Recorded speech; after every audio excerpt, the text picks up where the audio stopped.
All right, Dartis, we have such an exciting episode to go over.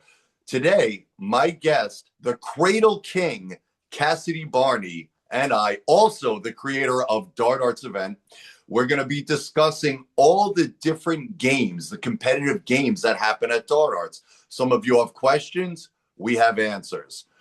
For now, let's bring on the man, Cassidy Barney.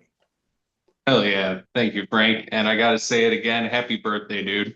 Thank you so much. I'm breaking some rules today because it is my birthday. We allow no drinking or eating in our studio, but because we're filming at 9 a.m., it's kind of your evening right now. You're going to go to bed when we're done. This is me Oh waking yeah. up.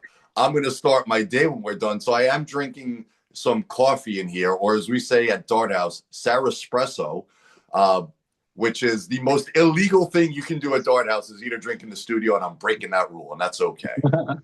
Well, I feel you. Yeah, like you said, I'm on the opposite end of it, but I just worked 11 out of the last 12 days and yeah, I'm just a little loopy, but I'm excited for this. Been looking forward to this all week. Well, this is fantastic. We're both really loopy because my son had a very rough night of sleeping last night. He's got a little cold or something. So you're loopy, I'm loopy. This is going to be fantastic. All right. Hell yeah. So, yeah, we're getting into Dart Arts games. By the way, the funnest time you're going to have playing anything is going to be at Dart Arts. Just saying. Why don't we get it started with Dodge Dart? Yes. Is that all right? Yeah. So I had the idea for Dodge Dart, and we tried it out last year, early Thursday, and it worked out fantastic. And I could tell that Frank was actually kind of like surprised at this game because of just how fun it was. It worked out so perfectly. I kept the rules simple. We were hanging targets on the basketball hoops, and there's teams of three. And if you hit somebody, they're out. And if you hit the target on the other person's side, your team wins the game. And at first, we were just hitting each other, and then we were like, actually, make it shots and stuff. And that was kind of a good way to be like, all right, if a beginner person is involved, they can just hit people, but everybody else, they got to use shots and stuff. And it turned out really fun and aggressive. The games were really fast paced, and it turned out really fun. I'm looking forward to playing that again this year. Yeah. And just so our audience has a visual, when you look at Dodge Dart, it's kind of like a mixture of the classic game of dodgeball and capture the flag. The difference being that in dodgeball, we have that center line that we cannot cross. In something like capture the flag, you have to cross that line to get to your opponent's flag. So it's this really beautiful mix of both where you can hit each other as if playing dodgeball, but you also have to cross into, say, enemy territory in order to hit their target to win the game. Now, this game was a surprise for me because Cassidy kind of just came up with it. Or maybe he had a plan for it. I don't know. But the magic behind it was it seemingly just emerged out of nowhere. And I I'm telling you right now, it was the funnest thing. I had so much fun with Dodge Dart. I'm hoping that we have like a little bit more of folks that are interested. It was our first year doing it. So, some folks like, what is this? We weren't sure. It wasn't on the actual schedule, but it Yeah. will be on the official schedule for 2026. And I encourage everybody, it's if you like jugger and you like dart battles, it's kind of this again, this mix of a dart battles, dodgeball, capture the flag, jugger thing. It is so cool.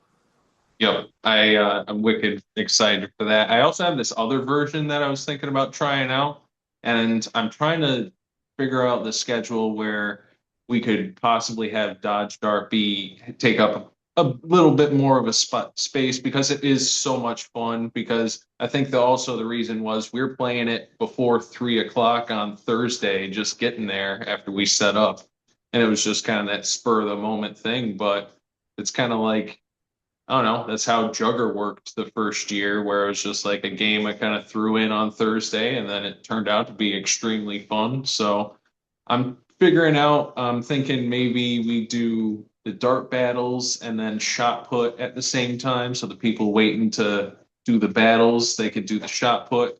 And then the next day, because both games are so fast paced, I think we could do Dodge Dart and Jugger possibly. Ooh, that sounds like a lot of fun. Yeah. So, what other, you keep mentioning Jugger. Some of our viewers might be familiar with that because that's a game that is played, right? It's like Yeah. that's a game that's out there.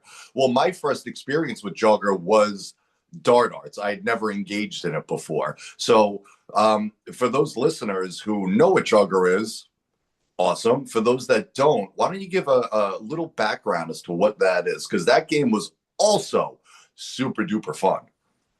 So it's actually not even official jugger because normally they only allow two rope darts spinning at once, but you can change people. They can have like a sword and shield or a spear and shield and different things. And if you got hit by a sword, you'd have to be down for like 8 counts. And if you got hit by a meteor hammer, you'd have to be down for like 12 counts and stuff. So I just kind of simplified it and made it 10 and let everybody use a meteor hammer instead. So, and people were getting tangled and stuff like that. So we kind of had to come up with certain things like if you're tangled for so much amount of time, it considers an out. Like Yeah. you got to at least get untangled and stuff. So, but yeah, it turned out really fun. It's a really another fast-paced game with a lot of running and Yeah. yeah, What I love the most about the Jugger game, to be honest with you, is it's as real of a rope dart battle as you're gonna get. Because you notice Cassidy said if you get tangled up, it's like, guys, we're running around with rope darts.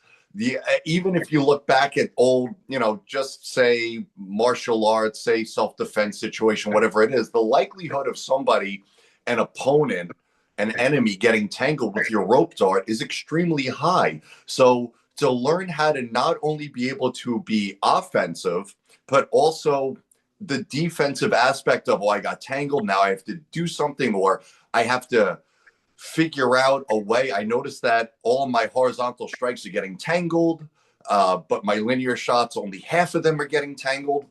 And just so that, again, for anyone who has never heard of or played Jugger, you're looking at two teams opposite side of the field. One person has, I guess they're the jugger, the person with the shirt. Is that? yeah, they're trying to run, get the ball in the center, and get it into the goal on the other side, while the rest of them defend them, but also at the same time try to take out the other team. So you got 5 people, and you get 5 rounds, and each person has to wear the shirt to be able to try to get the ball into the goal. Yeah. And then, so then you get 5 chances. The best 3 out of 5. That's the team that wins. Yeah. So think of Jugger as the closest sport I could think is like football in that sense, where somebody has the ball. So that would be, the quarterback is the only one that can pass the ball to another player.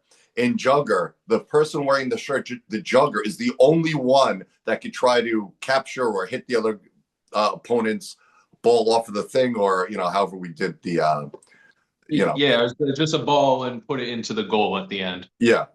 So again, super fun game and a lot less collisions than I would have thought. So one of the funnest thing was, I know at one point I collided with somebody and we all took a spill and kind of, and it was great fun. It really, oh my God, the games at Dart Arts are, it's it's carefully crafted and designed to give roped artists not only the maximum amount of enjoyment, but you're also going to see like I mentioned earlier, the ins and outs of actually trying to battle with a rope dart and seeing the complications and things that it's not like the movies where, oh, I just do an elbow shot, hit the guy, do an elbow shot, hit the guy, drag it. It's like, it's not so much like that. It's very different, actually. So Jugger would be, yeah, I would say probably my second favorite game. Dodge Dart being my first, because that was just, I don't know if it was the magic and surprise of trying something new on the spot, but I still think of that Dodge Dart game. Awesome. Hell Yeah. yeah. All So right. Go ahead. next, I wanted to kind of break the news about what I talked to you immediately after Dart Arts last year. I was just like, Frank, how are we going to do a tallow tournament? Yes. And I was just like, if that's something you want to do, let's try to do that because I feel like Dart Arts is the place for it, especially as kind of like an opening ceremony. And yeah, I trying to agree. push this movement forward. For sure. And for our listeners who aren't aware, so I'm just going to give a little background. What we're talking about is a wushu kung fu routine style tournament. If you've ever watched any of my old competition videos on YouTube, that's exactly what we're talking about. You're standing on what it would be a wushu carpet, but we're not going to have a carpet there. And you're doing a martial arts based performance with the rope dart. Now, when we use the word talu, Taolu, that actually translates to difficulty. And the idea of Taolu is it's supposed to be a difficult thing to do that has these different compulsory things you have to hit. We're going to be pretty not laxed. We're going to follow the IWUF, which is the International Wushu Federation rules, so much as they can apply to what we're doing at Dart Arts. We're going to see where I want to keep it as close to it as possible. And if folks are interested in it, just know that we're going to be dripping out all kinds of information, things you can see. Again, this is like a wushu style tournament with rope dart that's going to be happening at Dart Arts. So if you're a martial artist of any kind of experience and you've always wanted to compete with a rope dart in that performance style setting, Dart Arts 2026 is where it's going to be happening. So I am thinking about participating. And so like, are we gonna do like uniforms, like that certain dress up? Where So you I think so. I like the idea. My only concern, I know you have a few questions, but I just want to answer what you said.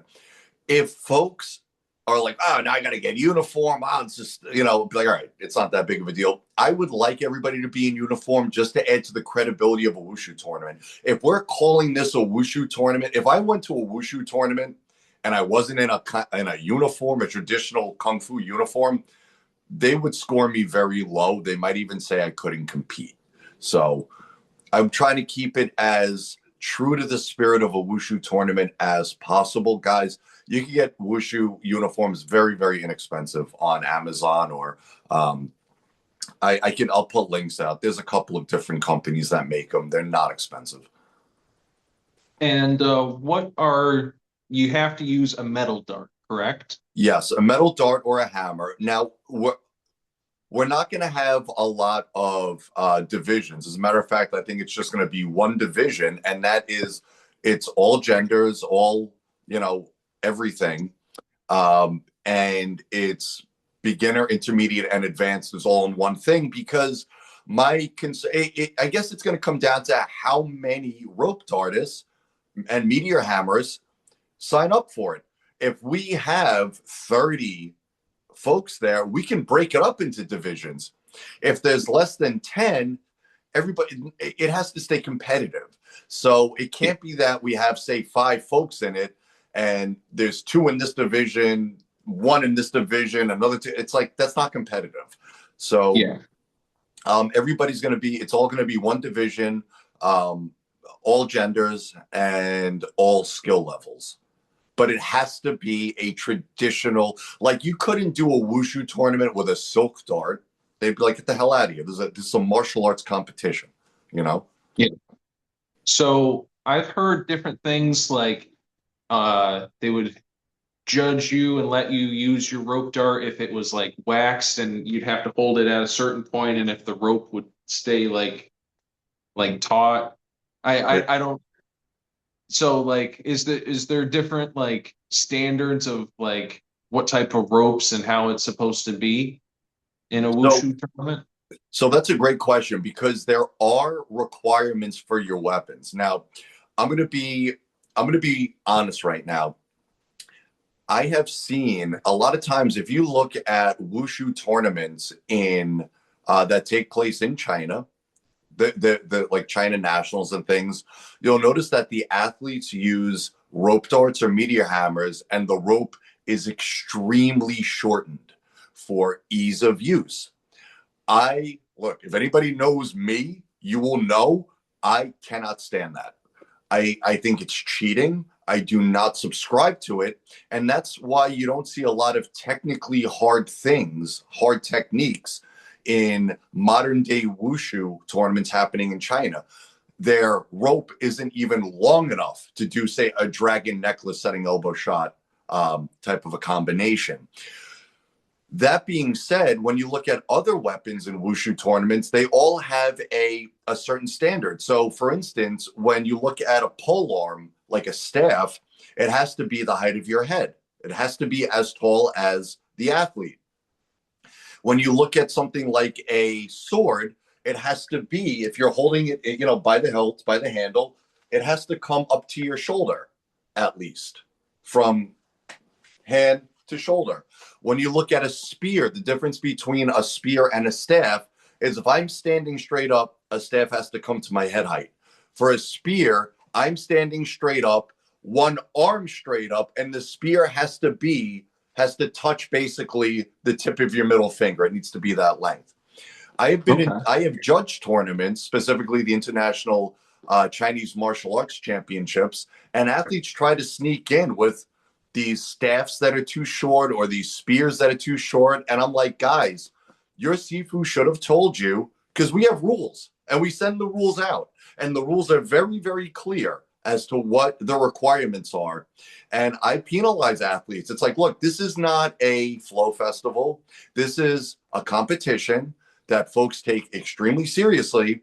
There's a set of rules that we can point to that your Sifu should have showed you, that you should have been familiar with, and they did not do that. So Yep. tough shit, too bad, and I will dock a point for that, or a half a point, or whatever whatever the head judge, whatever they see that deduction is, you're going to get it from me, and you're going to get a really nasty look from me too. So, what would be the requirements for this wushu tournament then? Like, So what length would we go for, and also other things like that? okay, I bet you can answer that question. Knowing everything you know about rope dart and everything I just said, you tell me, what should that rope dart length be measured out to? Hmm. Would it probably be like two full spans? Yeah, double your wings. See, you got no trick questions here. Okay. See, that's my Okay. point. So you've never even done a wushu tournament, and you know that it needs to be. So it's like, so any athlete, and not dart arts because it's not like that, but other tournaments that I judge, any athlete that comes up to me and gives me a song and dance about their weapon, when I say that it doesn't hit the requirement, it's like, you're lying. This man right here in front of you has never done a wushu tournament, and he knows, my rope dart's probably got to be double my wingspan. So, come on, it's like, Okay. just call it what Okay. it is. All right. And would you're saying people couldn't use a silk dart, but what if it was like a metal head on the end of it? Yeah, it has Uh, to be it has to be a traditional live head. It doesn't matter what it weighs. It doesn't matter how big it is. It doesn't matter if it's a rope dart or a meteor hammer or a flying claw or like your Thor's hammer. You can compete with that. It has to be a weapon. Just think, if this is a weapon, as a rope dart / meteor hammer, I can compete with it. okay. Yeah. What about the rope restrictions though? Like would it be okay? Does it have to be a rope, or would it be okay if you used one of your silk leashes? Silk leash is fine. It has to be a weapon. So it's like, listen, if you had somebody standing in front of you and you have a silk dart, you're kind of, you're not going to do too much. Somebody standing in front of you and you have a rope dart, does it matter what you have as a rope? Okay. It's a Okay. weapon. It's still a weapon no matter what's on there. So no, there's no requirement. It could be any kind of rope you want. It could be a silk. It doesn't matter.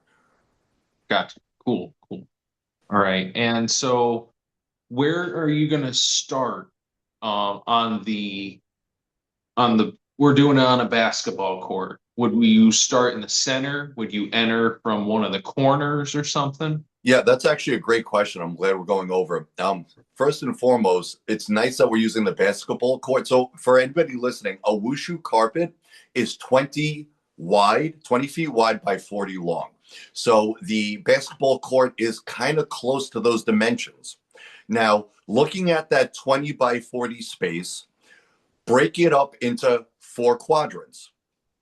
1, 2, 3, 4. And I'm going to answer your question as well. When you walk on, you are going to walk specifically to where you're going to start your form. In other words, that might not be the dead center of the ring. It also might be. But wherever you're going to start, that's where you walk to after you bow in. And I'm going to make videos show everybody how to properly bow onto a carpet. There won't be a carpet, but you know what I mean. The area, the floor. You bow walking on.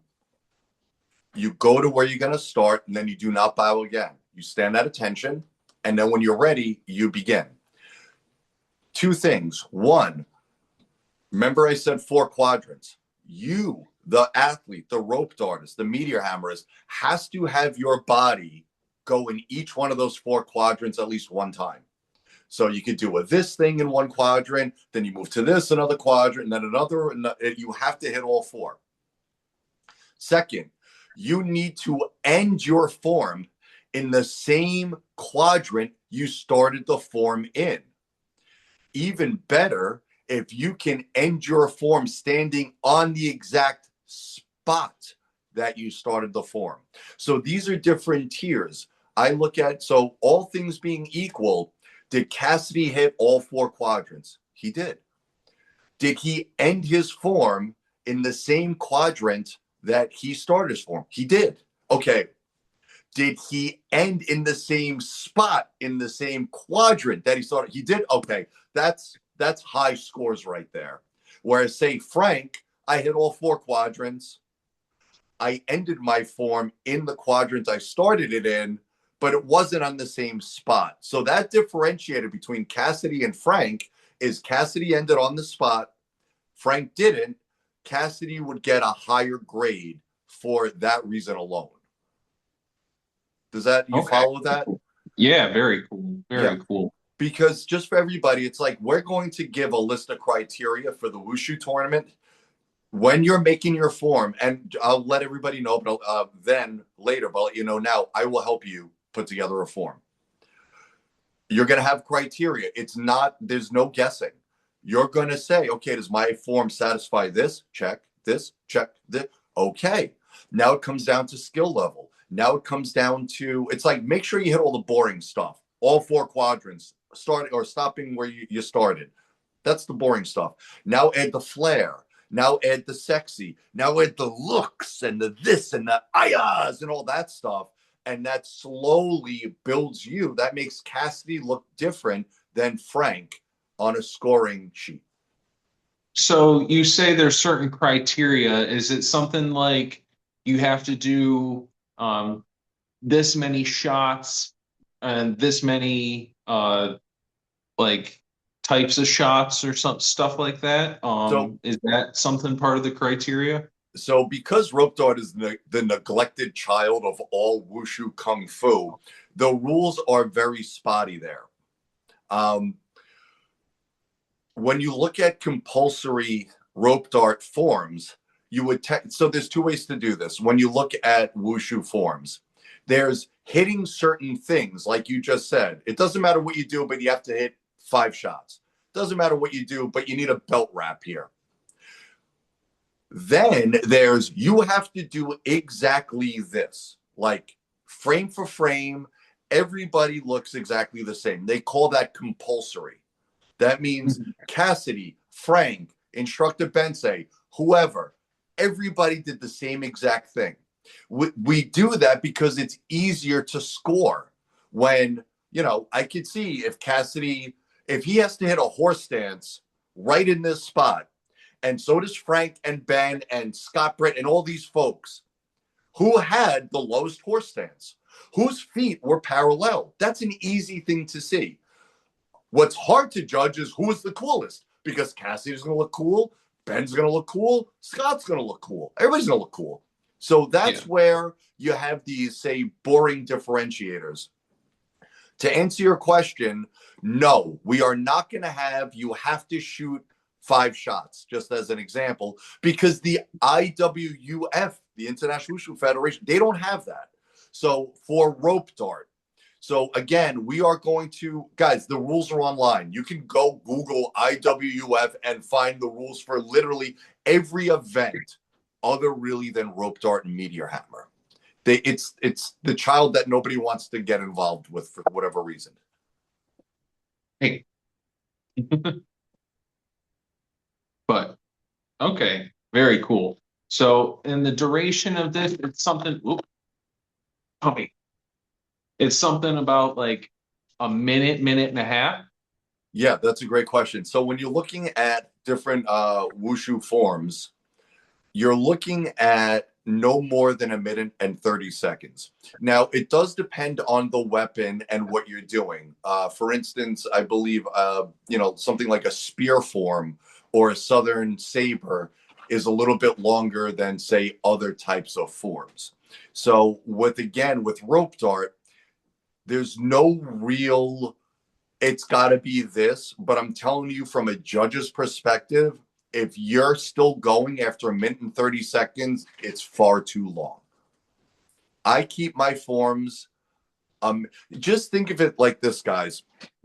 When an action movie's coming out and they have the coming attractions and the previews, they're giving you 30 seconds. It's got to be longer, but 30 seconds of the high roaring, adrenaline fueling, crazy action. And all the fluff is left out of those coming attractions. Think of your form as a coming attraction to a movie. You're going to give the judges a minute and 10 seconds, no more than a minute and a half of absolute badass rope dart action movie coming attraction. That's what you're going for. You want, and I'll go over all this, you want tension. It was the one thing I've coached a lot of athletes with rope dart that did very, very well. We're talking medaling in China in nationals. All right. You want to evoke emotion with the judges. You want tension. If the judges are not on the edge of their seat with you and your form, you are going to score low. It has to be something. Look, we're sitting there all day, not at Dart Arts, but I'm telling you, for regular tournaments, we're there all day. Entertain us. Okay, very cool. Very cool. So, all right. So I'm already starting to come up with things, trying to see what I can do. But I'm excited for this. This is going to be cool. Yeah, and just so everybody's clear, and it's like to keep everything fair, it's like if you're doing this, you're in this wushu tournament, and you do like a sunrise to some type of leg binding cradle, I'm going to Yeah. judge you very, very low. Those are not martial arts moves. They're just not. So Yep. if you're sitting there doing like a binding cradle around your thigh, somebody's going to spear you in the face. Okay. Just think battle, think invisible ninjas that you're fighting, and there's no time to sit there and do a sunrise and look pretty. There just isn't time for that. If you move and I also don't want to stifle creativity. There are things you can do sunrise-esque that kind of fit in the martial world. And that's going to be up to you, the athlete. It's like, okay, you need to look at it and just kind of be, frank with yourself and be like, okay, is this really a martial arts kind of a technique I'm doing? And you can listen, martial arts and flair, they go hand in hand in wushu. So you can be sexy and a lot of flair and keep it to martial arts. It's a very easy thing to do. So keep it as martial based as possible. And for everybody that wants to do it, you can send me your forms and I will be like, hey, that's a lit, like you can keep it, but I'm going to judge you low for that. Or keep it, change it like this. And now it's a little bit more martial artsy. And again, guys, YouTube is your friend. You can look at old competent. It doesn't have to be me. There's other folks out there that have competed with rope darts, especially in China. Just Google China Nationals rope dart. or YouTube. It's that simple. And you will see, first off, you'll be like, oh wow, I've actually made a comment one time. Yoist, who we all call Juiced, posted a wushu form in rope dart tech one time. He was like, oh, look at this guy. And I looked and I was like, I don't know. That guy ain't doing anything. He's going this way, elbow shot, crap thing here, nonsense there. Rope is too short. I would have given that guy a 0 across the boards. Yep. That's the difference of somebody that's judged and knows what they're looking at and somebody that just, sees someone going fast and thinks it's cool. But there is criteria. It's got to be done a certain way. I'm a pain in the ass. I'm sorry, everybody, but it's my background. It's just what it is. I'm a martial artist. No, that's the aspect that I want at Dart Arts because that is a part of the rope dart experience. And Mm-hmm. yeah, I'm trying to get everything into Dart Arts. So I feel like also possibly people going through the process of actually learning that. I think that's really cool too. And yeah, the process of making something for in front of people, getting through the nerves of everything and stuff. It's one of the things in life that is really cool. I Yeah. gotta say. And I just want to piggyback off of that. Guys, you're not going to believe this, but it's true. You competing with a form that's as long as a minute and a half is equal to about 50 hours of training by yourself. I swear to you. You're going to be nervous.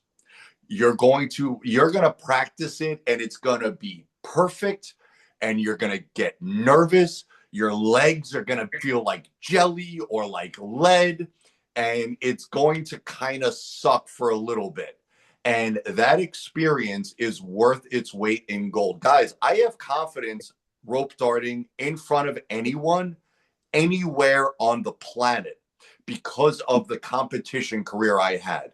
Because if you can rope dart well in front of people that are trying to beat you, in front of people who are trying to judge you, and you can still do well, you're fine anywhere. Anywhere. It doesn't matter.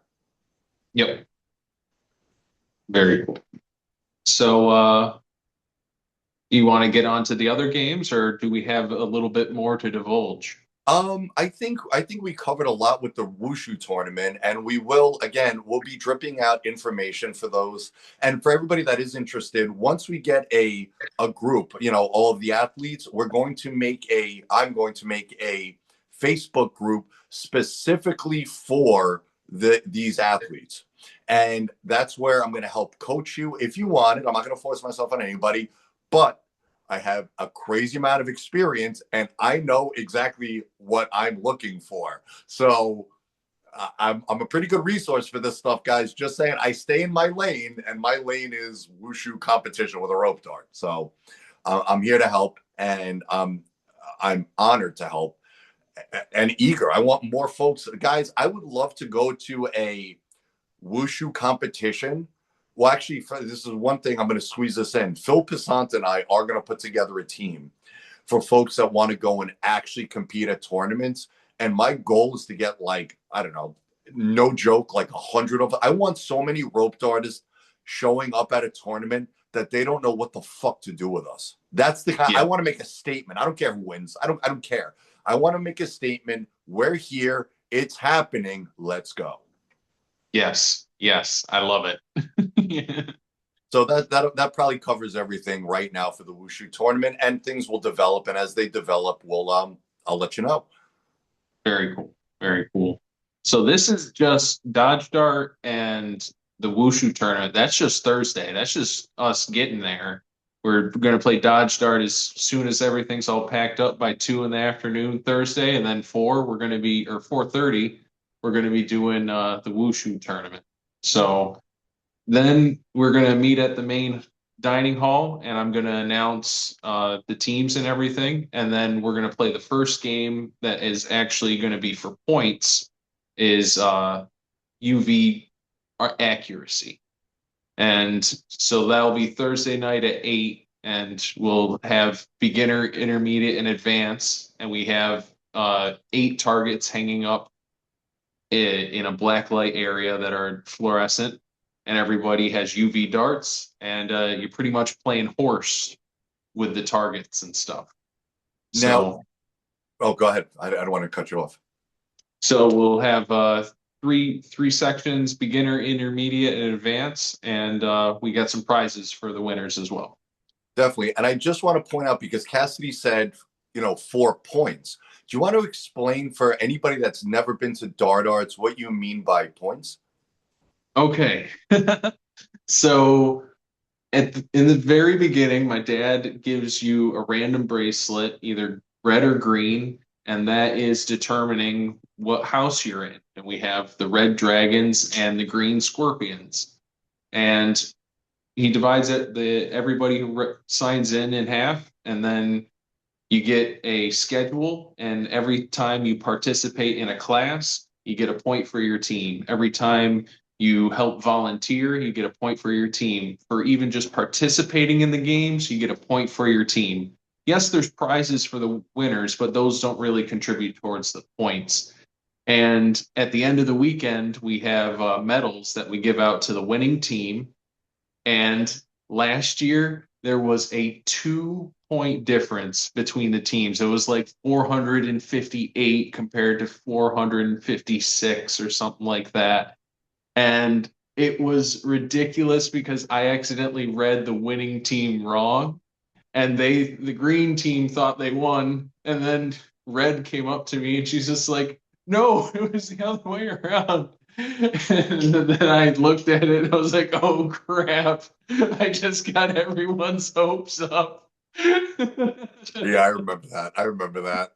Well, you know what? That's where you learn how to be a good sport, right? It's you got to learn these things in real life sometimes, and it is what it is. It's like, look, if your team really didn't win, it almost doesn't matter how excited you got. Your team still did like we made a mistake, so it's like, you know, at least if that happens again, hopefully it won't, just take it graciously and congratulate the other team. That's it.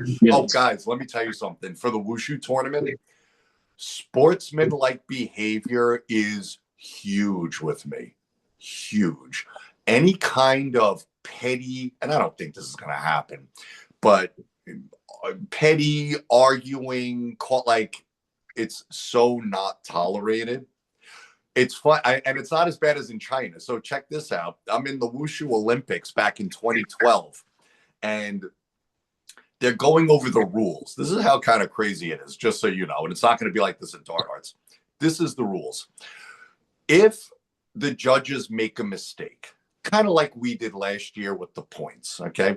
If the judges make a mistake, they score one athlete higher than, say, my athlete, and I go and complain, they will not deduct anything from the athlete that I'm complaining about, but they will punish my athlete for my complaining. It's crazy. So and guys, look, I've been in tournaments where I've gotten screwed, where I should have won and I didn't because of things like nepotism. There have been times I lost my cool, and I'm telling you, I wish I didn't because it doesn't matter that much. So learn from my mistake, guys. I've actually walked off the cart, like literally, they're giving out awards, and I didn't get what I thought I should have gotten. And I kind of did this, and I walked off the carpet. Bad move, Frank Hatzis. Not good. Don't do that. Don't be like me in that instance. If it doesn't go your way, they saw something that I didn't see. I'll leave it at that. Whether I'm right or wrong there, I think it was more nepotism. Like the judges had one of their students competing against me. And that's kind of what the room felt like. But the best thing I could have done is taken it like a man. And I didn't. I was a baby. Don't do it. Don't do it. Yep. Yep. All right. So then we talked about Jugger, and then also we didn't talk about the shot put game though, where everybody's on a line and you try to shoot the dart with some type of shot, and get the dart as far as you can. And last year, Francis won that one. Francis Um, Dubé. Yeah. yeah, so that's a fun little game off to the side where it's, I don't know, just something, and he got a ring for it. So there's prizes for a lot of these things. Yeah. And And that's more of a game and less of a sport. And oh my God, I'm such a huge, I'm a pain in the ass, guys, when it comes to the difference between games and sports. So when you look at Dodge Dart, Jugger, Dart Battles, these are sports. When you look at the accuracy game or shot put, those are games. And those are actually two different things. By definition, and I know everybody's gonna, I've had this conversation with folks, and it's like I burst their bubble a little bit, but it's like I'm correct here. Sport, by definition, has two opposing sides that are point based, where we both have the same opportunity to gain points and also stop the other team from gaining points. mhm. Football, baseball, soccer. Lastly, there must be a chance of a collision to make it a sport.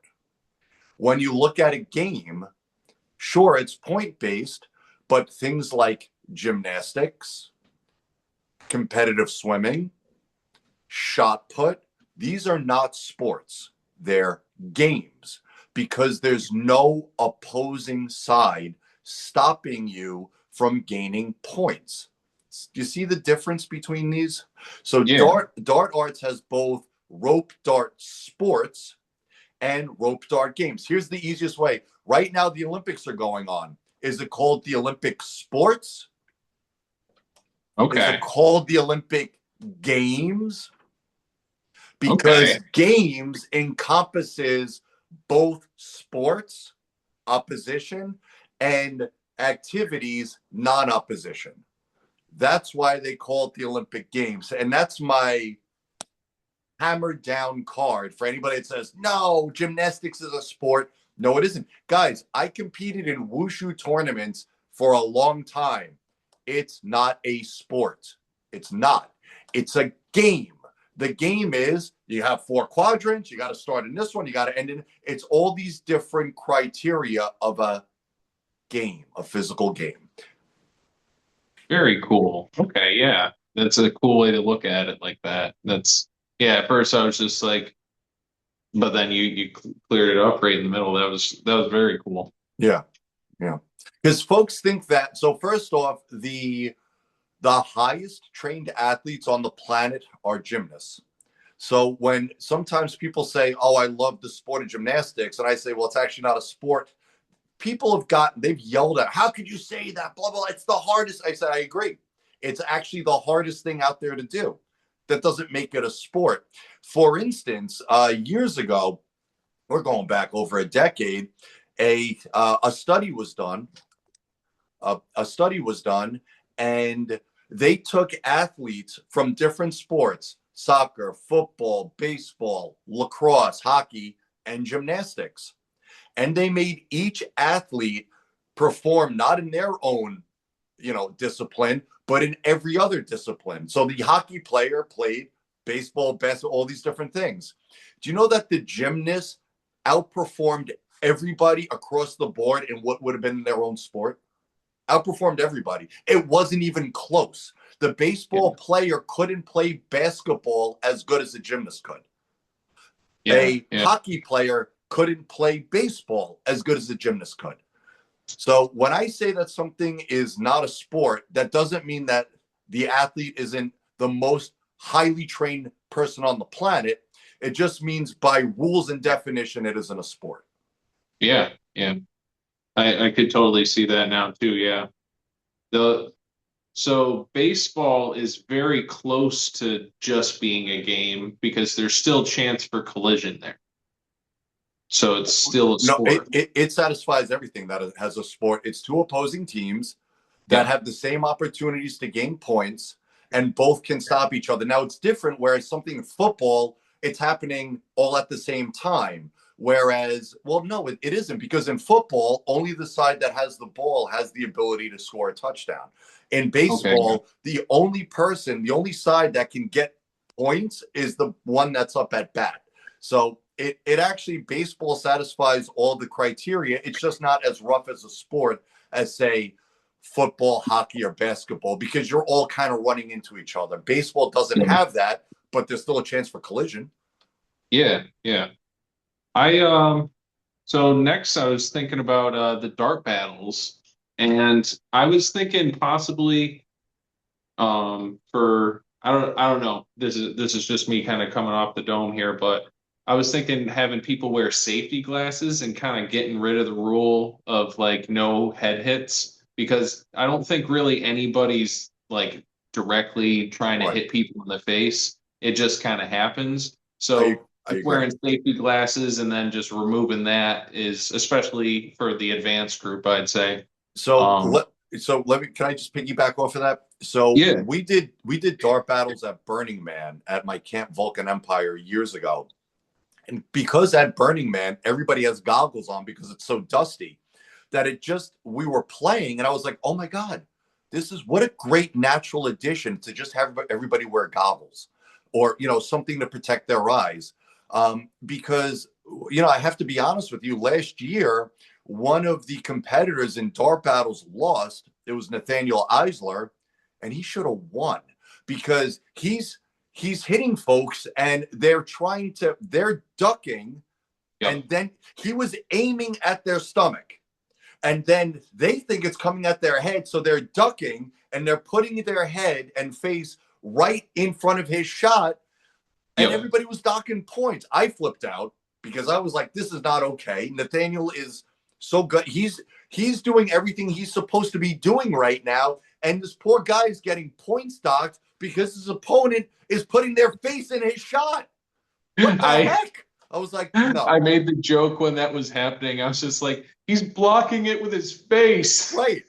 So and they kind of were. And it's like, here's the thing. Nathaniel wasn't deliberately trying to hit folks in the face, and the opposition wasn't trying to get hit in the face. It was both sides were not trying to have something happen, and it happened. Yep. So we need to look at that. It looks like we already did.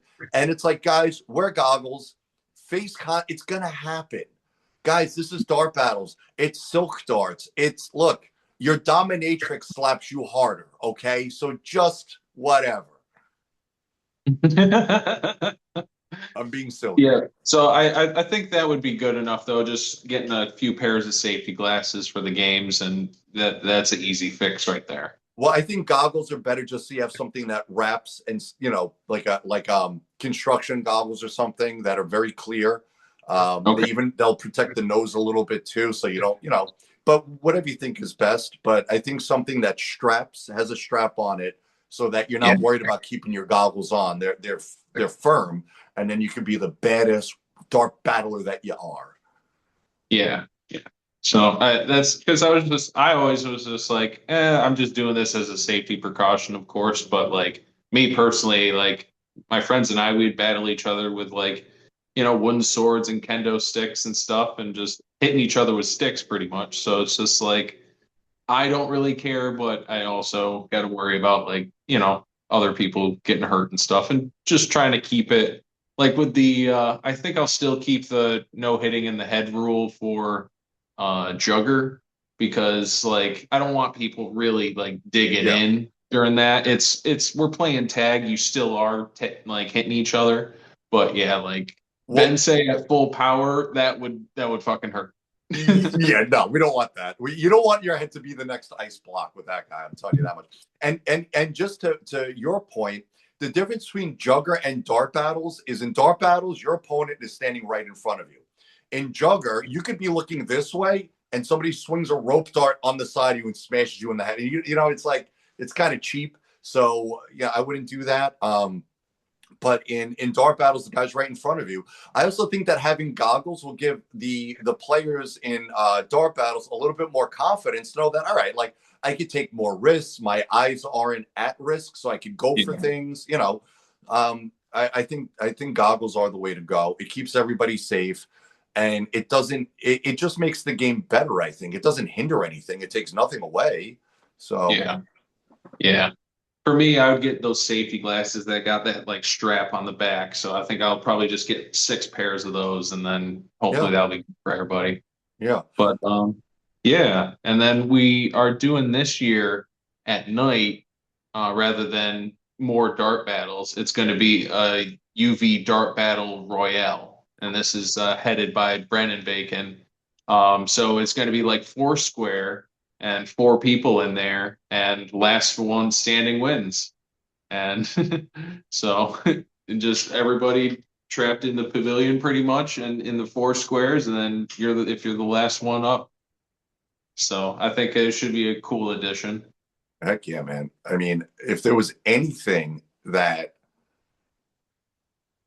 I just want to be careful with how I say it, but for me, dart arts is the greatest antidepressant on the planet because playing these games all weekend, the dopamine is just nuts on how, on how much fun you have and the good feelings and the good vibes.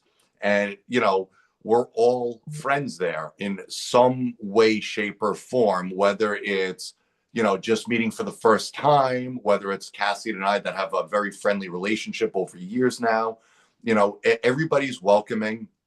And I'll say that, guys, because even last year we had somebody, was it Siobhan, was like, I don't want to be Johnny No Friends or something. I was like, guys, if you go to Dart Arts, congratulations. You just met 100 of your newest, closest friends. They're all there.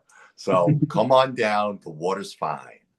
Yep. Don't go in the It water. was, Don't go in the water, but the yeah, water's fine. yeah, it'd actually be pretty cool at that time. But yeah, it was really cool to finally have the rope dart tech group like finally be able to meet together rather than just doing little spurts. Everybody like, oh, I'm in your town, I'm, doing classes and stuff. It was like kind of a field of dreams moment where it's just like if you build it, they will come, and we got rope artists from all around the world trying to attend this. So Yeah, we it's do. really cool to see people do that, to go thousands of miles to be able to travel and be with other rope artists. And yeah, I feel like I'm the luckiest one where it's just like, yeah, freaking, I would totally go to something like this, and I just need more people to play with. So it's like, hell yeah, they showed up. Uh, Guys, you are going. We're talking specifically about games, but just from a technical standpoint,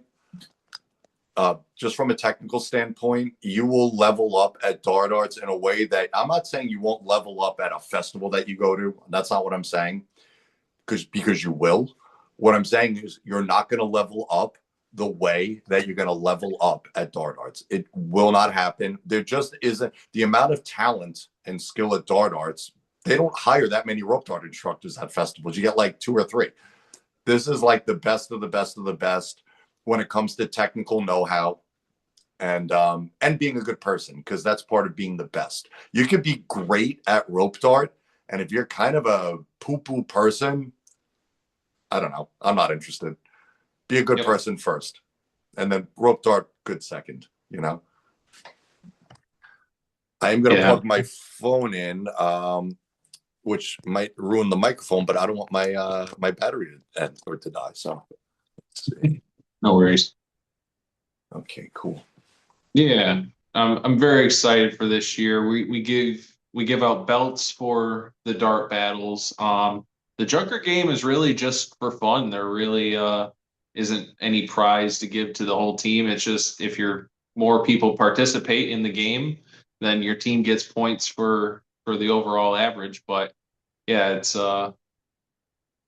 Yep. it's And really cool.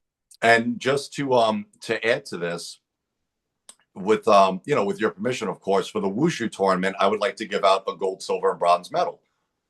Hell yeah, of course. And here's another part that I want to run by you. I want each medal to have a point value to it. So say you're on the Green Dragons and you get the gold, you automatically get 10 points put on your team. If you get the Ooh, silver, you get 8 points. If you get the yep. bronze, say 5 points. And wouldn't that be crazy if everybody on the Dragon side got the gold, silver, and bronze? Now you're getting whatever I said, 23 extra points for your team. How do you like that? I love it. So the only thing that I'm thinking is we'll have the list of people that are competing, and we will have to divide them in half. So that way it isn't happen to be mostly red people competing, even though my dad's given out the red bracelet. So we Okay. just will pre-select what team they are on. I see what you're saying because if say we have 10 athletes and 9 of them are at the Dragons and one is on Scorpions, okay, well, just from a what's sort I'm looking from a a chance perspective, Yes. it's more likely that right. I get it. I don't have to explain it. Everybody gets.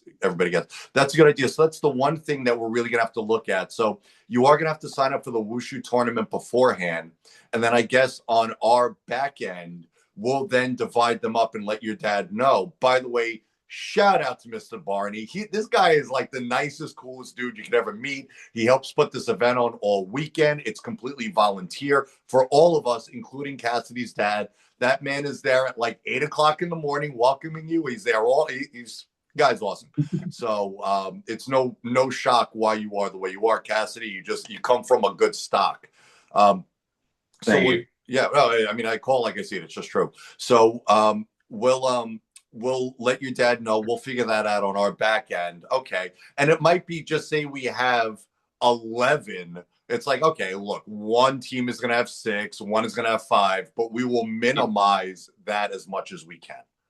Yep, exactly. Yeah. So yeah, that was the only thing that we'll have to do. But yeah, let's totally do it. That'll be sick. Okay, sounds great. Now, did we spoke about Dodge Dart, Jugger, we spoke about the Wushu tournament, dart battles, and the accuracy game. Are there any other competitive games at Dart Arts? Or that's pretty much it, I think. That's pretty much it. I do have this one concept of a game where you have the basketball court and each side is divided in 3 long sections, and it's 3 on 3, just like in Dodge Dart, but now you're really almost it's about the size of the dart battles arena, but just long strips of on the basketball court. And if your team gets 3 knockouts, then you'd have to go back a space. And if you knock somebody off the basketball court, then your team wins. So like you get 3 chances before you kick them off the basketball court. So you get 3 rounds, or could be going back and forth for a little bit, and you have to get the knockout when they're on the edge. Okay. So, but I don't Well, know. It's just a concept, really. so I like it conceptually. Why don't we try to develop it a little bit? And if it fits in, let's add it and see. It's like part of Yeah. dart arts. Guys, dart arts. You have to understand. Part of it is, I don't want to say experimental, but we're real people. And shout out to the team real quick: Cassidy, Brandon Bacon, Errol Effendialu, Carrie Ann, and Brittany Starkey. The team is absolutely fantastic, and we every year look at what went right, what didn't go so right, and how can we make it better. And Yep. when you see those feedback forms floating around on the internet, if you could do us a favor, just take 2 minutes and fill it out. They're not long, they're very simple, and it helps us better understand what you, the community, is looking for. So the more feed guys, we cater dart arts to the community. It's not what Cassidy wants, it's not what Frank wants, it's nothing like that. It's what you want, and we know what you want by the feedback we receive from you. So, look, if you're the only one that is filling out feedback forms, Dart Arts is kind of just going to be catered to you. So, enjoy that. So, we make it better every year. And I think everybody can agree, whether you're on the organizing team or a participant or an instructor. I think we can all agree in the 4 years that we've been doing this, it has literally gotten better every single year. And this Hell year yeah. will be right on track for the same thing. Yep. I'm really excited. Like we're getting a lot more attention on social media, and our Instagram's kind of blowing up right now. So that's kind of cool. And a lot of people sending us messages trying to figure out logistics already, and it's only February. So definitely try to lock in your bunk as soon as possible, guys. We already got like a little more than 70 bunks left. So they're already 30% pretty much gone. So get them while they're hot. Oh, and let me a quick thing. And I know we're getting off track, but I'll say just based on what you just said, we have 24 slots for instructors available. One third of that is already taken up. If you want to teach at Dart Arts, I highly suggest you fill that form out that's floating around because we are taking those first 20. Listen, if 24 instructors send their application to me and I get 24 classes that are perfect, we're done.